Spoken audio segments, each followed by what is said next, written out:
সবাই দোয়া করবেন আল্লাহ যেন ওনাকে জান্নাতের সর্বোচ্চ স্থানে রাখুক। বিশ্বাস করেন সেই মুহূর্তেও কিন্তু সে বেঁচে ছিল। আমার কাছে মনে হলো কি একটা ডল ঘুমায় আছে। আপু, আপু, আপু তুমি শুনতে পাচ্ছ? আপু, আমরা তো আসছি আপু। উনি আমার কাছে ফিল হলো উনি সব শুনতে পাচ্ছে এবং উনি যে উনার যে চোখের মণিটা উনি ঘুরালো, আমি স্পষ্ট দেখলাম উনার চোখ। আমি যখন বলতেছি আপু আপু, উনি চোখের মণিটা ঘুরালো, ঘুরায় তার চোখের দুই সাইডে পানি পানি চলে আসছে। আমি তখন কর্তব্যরত যারা ডক্টর ছিল আমি তাদেরকে বলেছি যে আপনাদের এখানে টিস্যু নাই, টিস্যু দেন, আপুর পানি তো মুছতে হবে, আপু তো কান্না করছে চোখের দুই সাইডে। আপুকে আপুকে জাস্ট একটা পুতুলের মতো লাগছিল। আপু আমার কাছে মায়ের মতো ছিল। এই ইন্ডাস্ট্রিতে মানে নায়িকাদের মধ্যে সব থেকে আপুর সাথে আমার ভালো সম্পর্ক ছিল, সব সময় কথা বলতো আমার সাথে। আমি আমার হাজবেন্ডকে নিয়ে কালকে পিজি হসপিটালে চলে যাই এবং খুব আকুত মিনতি করে আমি ডক্টরকে অনুরোধ করে আমি ভিতরে যাই। আসলে আমার ভিতরে যাওয়ার পরে আমার বুকের ভিতর কেমন ধক করে উঠলো, মানে আমি কেন জানি কেমন জানি আমার ফিল হচ্ছিল।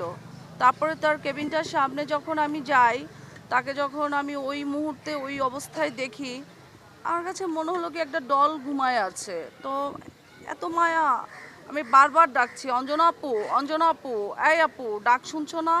আপু, মাথায় হাত দিচ্ছি, তার ফেসে হাত দিচ্ছি বারবার তাকে, মানে মানে তাকে আমি কথা বলার চেষ্টা করছি যে আমরা তোমার সহকর্মী এসেছি। আমি তারপর বলছি আমি পলি, আমি আসছি। বিশ্বাস করেন সেই মুহূর্তেও কিন্তু সে বেঁচে ছিল, কারণ তার যে চোখের মণিটা ছিল সে টোটার আইবলটা সে ঘুরায়, আমি যেদিকে ছিলাম এদিকে তাকায় আবার ঘুরালো ওইদিকে, এবং সে তার দুই চোখ বেয়ে পানি, মানে বেয়ে পানি পড়ে নাই, জাস্ট দুইটা ফোঁটা তার চোখের জল চলে আসলো।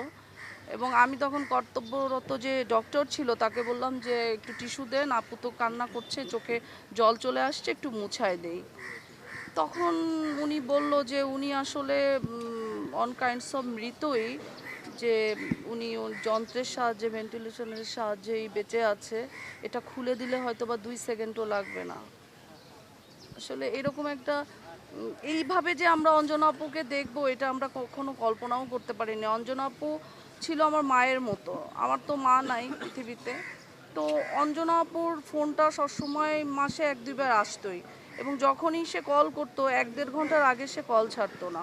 তার অনেক অভিমান ছিল চলচ্চিত্রের, বিশেষ করে 2টা হিরোর প্রতি তার অনেক অভিমান, অনেক অভিশাপও দিয়ে গেছে, আমি নাম বলতে চাই না। তো মানুষ মরে গেলে যে মায়া কান্না তারা করে, আসলে এটা বেঁচে থাকতে কেন তোমরা সেই সহানুভূতিটা দেখাও না?